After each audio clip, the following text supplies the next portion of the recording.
خارجی ہر دور میں ہوں گے، تو ہمارے دور میں بھی ہیں۔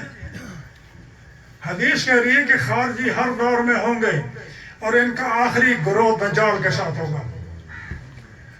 وہ دجال جو خدائی کا دعویٰ کرے گا اور حضرت عیسیٰ علیہ السلام کی اس کے ساتھ جنگ ہوگی، اور حضرت عیسیٰ علیہ السلام دجال کو قتل کریں گے۔ اس دجال کے ساتھ یہ خارجی نمازیں بھی پڑھیں گے، قرآن بھی پڑھیں گے، روزے بھی رکھیں گے، لیکن اسلامی لشکر کے خلاف، عیسیٰ علیہ السلام کے خلاف دجال کے ساتھ کھڑے ہوں گے۔ حدیث کے الفاظ ہر دور میں ہوں گے۔ نشانی میں بتا دیتا ہوں، حدیث میں نشانی ہے ان کی۔ وہ صرف خود کو مسلمان سمجھتے ہیں۔ خارجی کی نشانی ہے، وہ صرف خود کو مسلمان سمجھتے ہیں اور مسلمانوں کو قتل کرنا جائز سمجھتے ہیں۔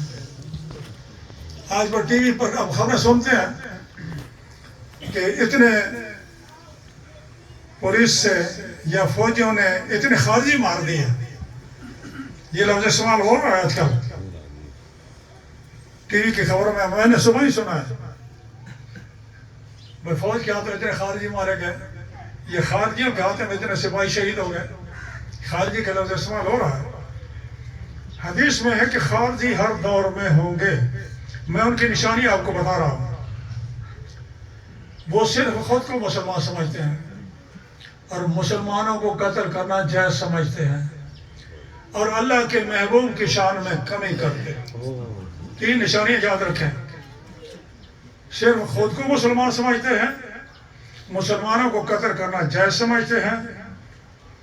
تاریخ میں بھی آتا ہے، حضرت علی رضی اللہ تعالیٰ کے دور میں جو خارجی تھے نا، اگر وہ سفر کر رہے ہیں، راستے میں اسے ایک یہودی ملا ہے، مسلمان ملا ہے، تو خارجی یہودی کو چھوڑ دیتے تھے، عیسائی کو چھوڑ دیتے تھے، مسلمان کو قتل کر دیتے تھے۔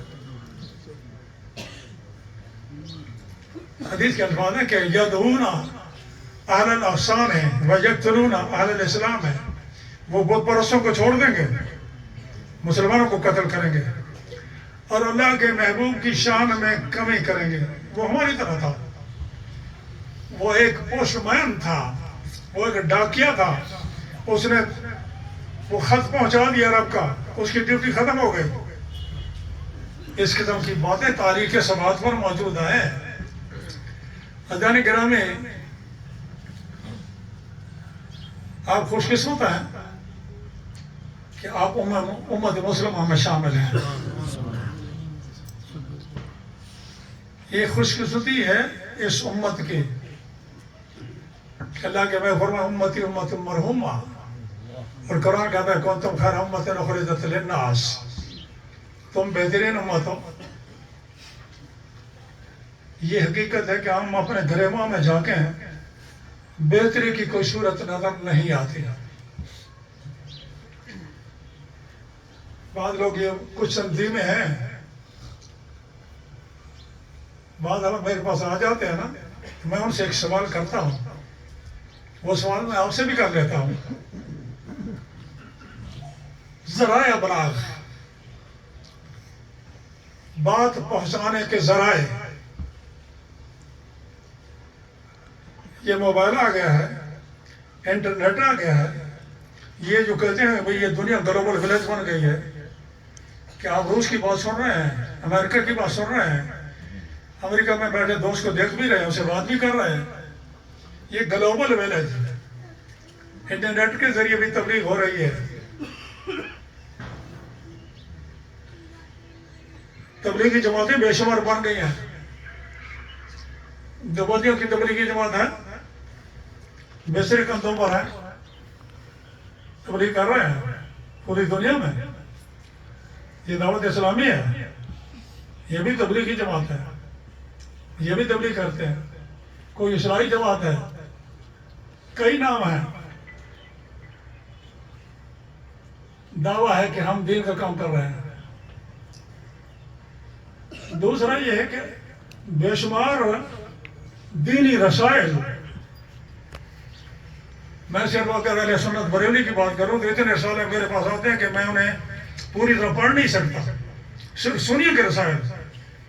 جو وہ ہیں جو چاند جو میں منگاتا ہوں، جو میں نہیں منگاتا وہ بھی تقسیم ہوتے ہیں۔ اہل حدیثوں کے رسائل وہ بھی شائع ہوتے ہیں ہر مہینے ہر ہفتے، دیوبندیوں کے شائع ہوتے ہیں، شیعہ حضرات کے شائع ہوتے ہیں، رسائل بھی، بلکہ اخبارات کے اندر بھی جمعہ ایڈیشن دیکھیں تو اس میں جی واضح نصیحت رکھا ہوا ہے۔ ٹی وی پر بھی بعض مذہبی پروگرامات ہیں، مدنی چینل بن گیا ہے، کوئی ہدایت ٹی وی ہے، کوئی المنتظر ٹی وی ہے، یہ سارے مذہبی چینل ہیں۔ تو میرا اور تبلیغی جماعت والوں سے سوال ہوتا ہے کہ بھائی ذرائع ابلاغ اپنے انتہا کو چلے گئے، یہ بتاؤ کہ معاشرے میں کوئی بہتری آئی ہے؟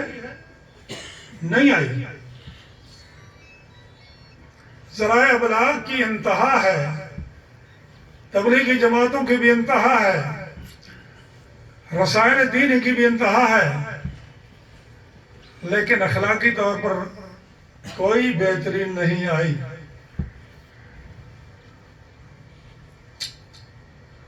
معلوم ہوا کہ کہیں کمی تو رہ گئی ہے نا، کہیں کمی تو رہ گئی ہے کہ اتنے تبلیغی وسائل کے باوجود بندے پیچھے کی طرف جا رہے ہیں اخلاقی طور پر۔ اخلاقی طور پر تو یہ ہیومن رائٹس کی تنظیمیں، انسانی حقوق کی تنظیمیں، سب سے بڑا علم بردار تو یہ امریکہ ہے۔ آپ دیکھیں انہوں نے پورا سال فلسطینیوں پر بارود برسایا ہے، تمہارے حقوق انسانیت کدھر گئے؟ بچے مر رہے ہیں، بچوں کا کیا قصور ہے؟ عورتیں مر رہی ہیں۔ اسلامی جہاد کا اصول ہے بچوں کو قتل نہیں کر سکتے، عورتوں کو قتل نہیں کر سکتے، بوڑھوں کو قتل نہیں کر سکتے، وہ پادری جو چرچ میں بیٹھے اس کو قتل نہیں کر سکتے۔ اگر کوئی کافر سپاہی میدان جنگ میں تلوار رکھ دیتا ہے تو اس کو بھی قتل نہیں کر سکتے، لیکن تمہارا بم تو گرتا ہے تو بچوں کو بھی وہ قتل کر دیتا ہے، عورتوں کو قتل کرتا ہے، بوڑھوں کو قتل کرتا ہے۔ یہ پورا سال بارود برستا رہا، انسانی تنظیمیں کہاں تھیں؟ ابھی ٹرمپ نے کہہ دیا ہے کہ غزہ کا علاقہ جو فلسطینیوں کا علاقہ ہے یہ اسرائیل کو دے دیا جائے، اگر نہیں دیں گے تو طاقت سے لیا جائے گا۔ کیا انسان کشمیر کے اندر اسے 78 سال ہو گئے ہیں، 8 لاکھ فوج پڑی ہے برطانیہ اس کی انڈیا کی، حقوق انسانی کی تنظیمیں کدھر ہے؟ انسان اخلاقی طور پر درندگی کی طرف چلا گیا ہے۔ اور یہ حدیث میں خبر ہے، میں حدیث پڑھ دیتا ہوں پھر میں اصل بات کی طرف آتا ہوں۔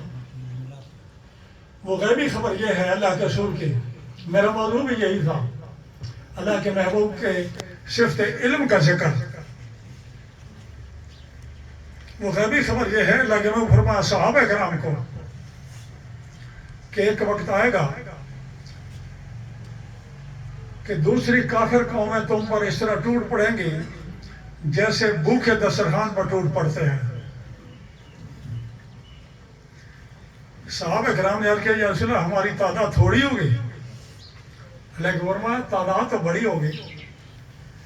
مسلمان 313 تھے تو وہ تو غلط تھے۔ پوری تاریخ اسلام کو اٹھائیں، کافروں کے میں تعداد مسلمانوں کی تھوڑی ہوتی تھی۔ جنگ یرموک کو اٹھائیں، یہ عیسائیوں کے خلاف لڑی گئی ہے،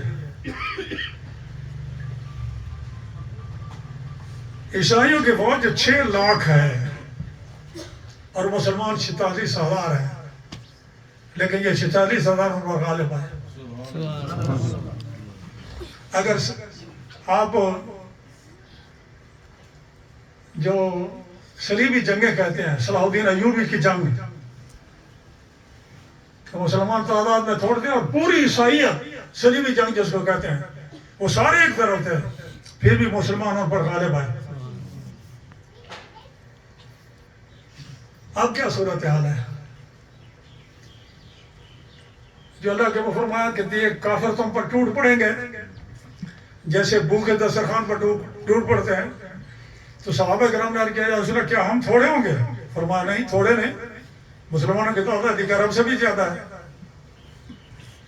کچھ 57 ملک ہیں اسلامی اور سارے غریب بھی نہیں ہیں.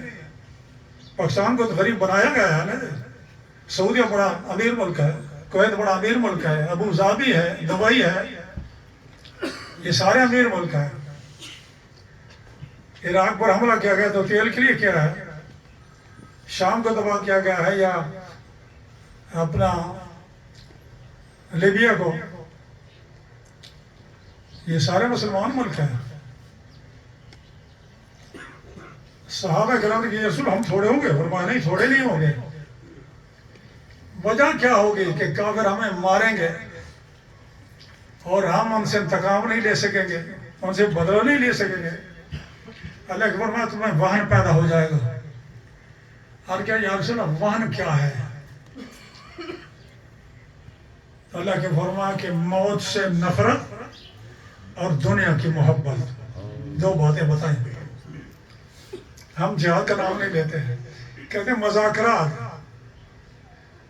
بھائی 78 سال ہو گئے, انڈیا کی 8 لاکھ فوج ادھر پڑی ہے, تم کہتے ہیں مذاکرات. روس یوکرائن سے مذاکرات کیوں نہیں کرتا؟ روس نے یوکرائن پر حملہ کر دیا ہے, وہ مذاکرات کیوں نہیں کرتا؟ یہ یہودی اسرائیلی فلسطین والوں سے مذاکرات کیوں نہیں کرتے؟ ان کو تباہ و برباد کر دیا. صرف مذاکرات ہمارے لیے رہ گئے کہ ہم جناب جنگ کا کوئی فائدہ نہیں ہے جی. کہتے کیا ہے وہ جی, جنگ کا کوئی فائدہ نہیں ہے, مذاکرات. مذاکرات سے تمہیں حق نہیں ملے گا. تم جہاد کے نام لینے سے ڈرتے ہو. امریکہ کے ڈر سے یہ فلسطین کے لیے کوئی عملی قدم نہیں اٹھا سکے. یہ مسلمانوں کی زوال کی نشانی یہی ہے کہ جہاد کا نام نہیں لیتے. جی یہ جہاد کا زمانہ نہیں ہے بھائی. یہ کافر قومیں ہیں, یہ تو جنگ مسلط کر دیتی ہیں, یہ تم سے مذاکرات نہیں کرتے, لیکن تمہیں کہتے ہیں کہ ادھر مذاکرات کرو. یہ صرف ان کا دھوکہ ہے. عزیزان گرامی, میں نے بات کی ہے کہ خوش نصیبی ہماری یہ ہے, اگرچہ ہمارے عمل ایسے نہیں ہیں. جب میں کہتا ہوں خدا میرا حال دیکھ, حکم ہوتا ہے کہ اپنا نامہ اعمال دیکھ. یہ چند بندے نمازی مسجد میں پہنچ جاتے ہیں, اس سے دین کے لیے اکثریت کا صحیح ہونا ضروری ہے. دین کے غلبے کے لیے عقید عمل دونوں کا ٹھیک ہونا ضروری ہے. لیکن یہ نسبت فائدہ دے گی. اللہ کے محبوب کی جو نسبت ہے کہ تم امت مسلمہ میں سے ہو, یہ نسبت تمہیں قیامت کے دن بھی فائدہ دے گی. میں ایک حدیث عرض کر دیتا ہوں, پھر میں اللہ کے محبوب کی صرف علم کی بات کرتا ہوں. میدان حشر برپا ہوگا. حدیث میں آتا ہے کہ ایک مسلمان کا عمل تولا جائے گا, نیکیاں کم ہیں, گناہ زیادہ ہے. حکم ہوگا اسے جانا بھیج دو. حضرت آدم علیہ السلام انسانوں کے بعد ابو البشر, وہ آواز دیں گے کہ نبی آخر زمان صلی اللہ علیہ وسلم, آپ کے امتی کو فرشتے جہنم کی طرف لے جا رہے ہیں. اللہ کے محبوب ان فرشتوں کو روکیں گے. سوال اس کون کرے گا؟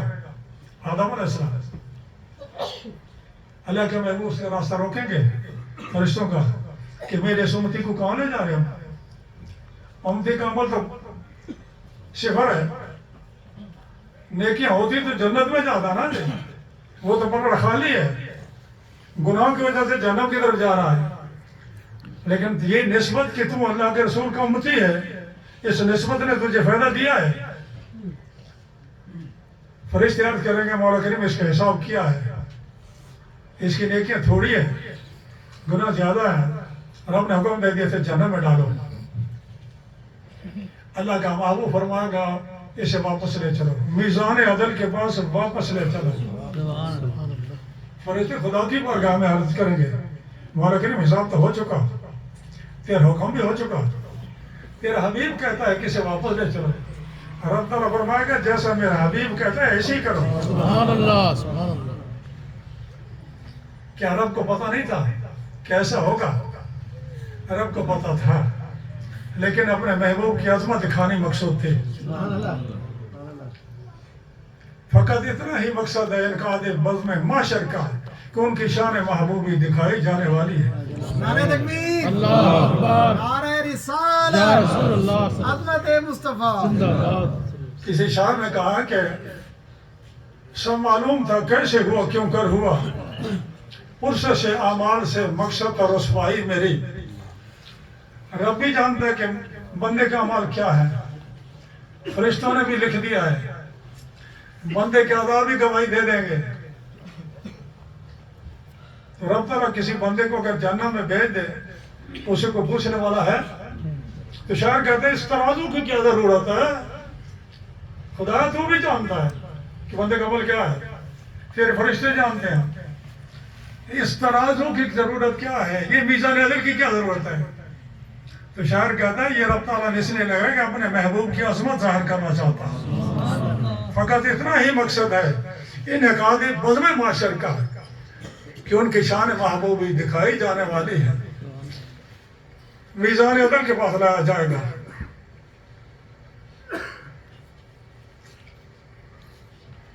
عمل تولے جائیں گے، اس کے عمل تھوڑے ہوں گے نیکیوں کے، برائیوں پہ زیادہ ہوں گے.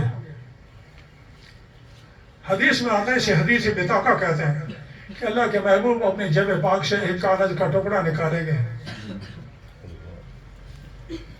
اور نیکیوں کے پلڑے میں رکھیں گے. نیکیوں کا پلڑا بھاری ہو جائے گا. وہ بندہ عرض کرے گا، امتی عرض کرے گا، یا رسول اللہ فرشتوں نے میرے ساتھ کوئی ظلم نہیں کیا، حقیقتاً میری نیکیاں تھوڑی اور برائیاں زیادہ تھیں. یہ میری کون سی نیکی ہے جو میرے تمام گناہوں پر غالب آ گئی؟ اللہ کے ہمیں فرمائیں گے یہ وہ کلمہ ہے جو تو نے میرے لیے پڑھا تھا. اور حدیث میں کہ اللہ کا نام سب چیزوں پر بھاری ہے. تو یہ نسبت کام دے گی نا، ہمارے عمل کی وجہ سے نجات نہیں ہے. ویسے بھی حدیث میں ہے کہ نجات رب کے فضل سے ہوگی. میں عرض کر رہا تھا کہ جس آیت کو میں نے پڑھا ہے اس میں اللہ کے محبوب کی صفت علم کا ذکر کیا گیا ہے. وَعَلَّمَكَ مَا لَمْ تَكُنْ تَعْلَمْ وَكَانَ فَضْلُ اللَّهِ عَلَيْكَ عَظِيمًا. اے حبیب یہ عقیدہ بھی یاد رکھیں، جتنے نبی آئے 1,24,000 وہ کسی سکول میں نہیں گئے، کسی مدرسے میں پڑھنے نہیں گئے، وہ سارے ڈائریکٹ رب کے شاگرد ہیں. الرحمن علم القرآن، وہ براہ راست رب تعالیٰ کے شاگرد ہیں. رب تعالیٰ نے انہیں علم باطنی کہیں، علم لدنی کہیں، اسے اخبار غیب کہیں، کچھ بھی کہیں. اور علم اپنے اندر ایک فضیلت رکھتا ہے. فرشتوں نے کہا تھا آدم علیہ السلام کے بارے میں کہ خدا اس کو کیوں بناتا ہے؟ اَتَجْعَلُ فِيهَا مَن يُفْسِدُ فِيهَا وَيَسْفِكُ الدِّمَاءَ. خدا اس کی نسل فسادی ہوگی اور خون ریز ہوگی. فرشتوں نے ہمارے بارے میں کیا کہا ہے؟ یہ بڑا فسادی ہوگا، یہ خون ریز ہوگا، پوری دنیا کا دھیان ہے، کوئی امن نہیں ہے، کوئی سکون نہیں ہے، خرابی ہے. فرشتوں نے کہا تھا کہ یہ فسادی ہوگا، یہ خون ریز ہوگا.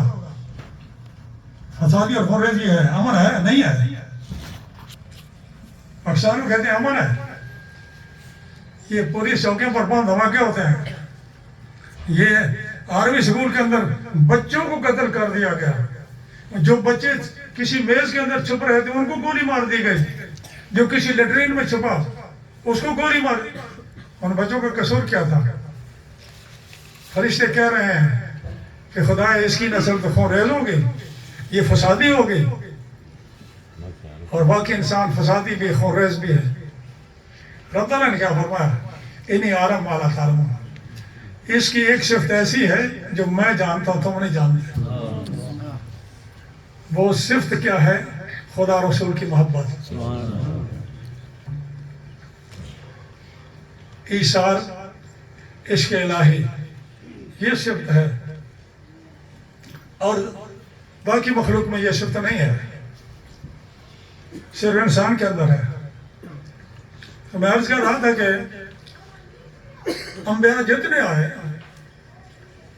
ان کے بعد جو علم ہوتا تھا اپنی امت سے زیادہ، اللہ کے محبوب کی جو علم آ گیا تمام انبیاء سے زیادہ، تمام اولیاء سے زیادہ، تمام فرشتوں سے زیادہ، لیکن یہ رب کی عطا ہے۔ رب کی عطا کے بغیر یہ ذرہ علم بھی ہم نہیں مانتے، یہ اہل سنت کا عقیدہ ہے۔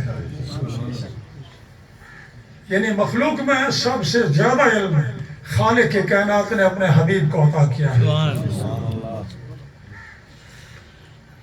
اب اس کی جزیات کی طرف ہم نہیں جاتے ہیں، بعض لوگ یہ جزیات کی طرف جاتے ہیں، جی فلان چیز کا تو پتہ نہیں تھا۔ عقیدہ اجتماعی طور پر، اجماعی طور پر کہ رب تعالیٰ نے اپنے حبیب کو علم فرشتوں سے زیادہ، انبیاء سے زیادہ، اولیاء سے زیادہ عطا کیا، اور حضرت آدم علیہ السلام کی فضیلت جو فرشتوں پر علم کی وجہ سے ہے۔ علم آدم الاسماء کلہا، فرشتے تو برائی بیان کر رہے تھے نا، کہ خدا آدم کو نہ بنا، خلافت ہمیں دے دے، ہم تیری تثبیت اور تقدیس بیان کرنے والے ہیں، ہم خلافت کے زیادہ حقدار اہل ہیں، اس کو نہ بنا۔ لیکن رب تعالیٰ نے ایک صفت علم کی آدم علیہ السلام کو دے دی جو فرشتوں میں نہیں تھی۔ رب تعالیٰ نے آدم علیہ السلام کو نام سکھا دیے، فرشتوں کو نہیں بتلائے تھے، کائنات کی چیزیں ان کے سامنے پیش کی، فرشتے نہیں بتا سکے، انہوں نے کہا لا علم لنا الا ما علمتنا، خدایا جتنا علم دیا اتنا نہیں جانتے، ہم تو نہیں جانتے۔ آدم علیہ السلام کو فرمایا کہ آدم تو بتا، تو آدم علیہ السلام نے سارے نام بتا دیے۔ تفاسیر میں ہے کہ یہ چمچ، اس کا نام بھی آدم علیہ السلام جانتے تھے۔ تیرا موبائل تو بھی بنا ہے، اس کا نام بھی آدم علیہ السلام جانتے۔ کائنات میں جو چیز تخلیق ہوگی، دنیا میں جتنی زبانیں بولی جائیں گی، سارے آدم علیہ السلام جانتے تھے۔ علم کی فضیلت فرشتوں پر ثابت کی گئی، لہذا نبی اپنی امت میں سب سے زیادہ علم والا ہوتا ہے۔ میں ایک حدیث عرض کرتا ہوں کہ پروگرام ہے تھوڑا، نہیں چلاؤ جی چلاؤ، آگے چلاؤ۔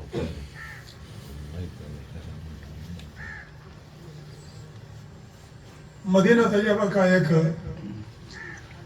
یہودی چرواہا اپنی بکریاں چرا رہا تھا مدینہ سے باہر،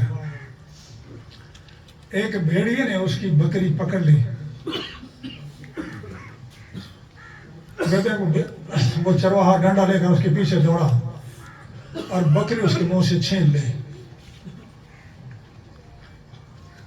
حدیث میں ہے کہ وہ بھیڑیا ایک ٹیلے پر بیٹھا، جس طرح عام طور پر کتے بیٹھتے ہیں کہ اپنی اگلی ٹانگیں کھڑی رکھتا ہے اور اپنی چوتر جو زمین پر رکھتا ہے، اس طرح بھیڑیا بیٹھ کر اسے بات کرتا ہے کہ اے چرواہے، تو نے میرے ساتھ ظلم کیا، رب تعالیٰ نے مجھے رزق دیا، تو نے میرے منہ سے چھین لیا۔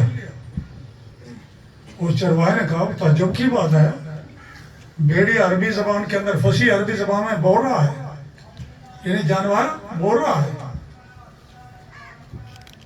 تو وہ بھیڑیا بولتا ہے آجم من ھذا، میرا بولنا تعجب کی بات نہیں ہے، تعجب جو ہے کہ رجل فی النخلات بین الحرتین یخبرکم بما ہوا مدی وما ہوا کائن بعدکم۔ اس بھیڑیے نے کہا کہ میرا بولنا تعجب کی بات نہیں ہے، تعجب کی بات یہ ہے کہ ایک نبی نے مدینہ میں نبوت کا دعویٰ کیا ہے، جو ماضی کی خبر دیتا ہے اور قیامت تک آنے والے حالات کی خبر دیتا ہے، تم اس پر ایمان نہیں لاتے، یہ تعجب ہے۔ نعرہ تکبیر،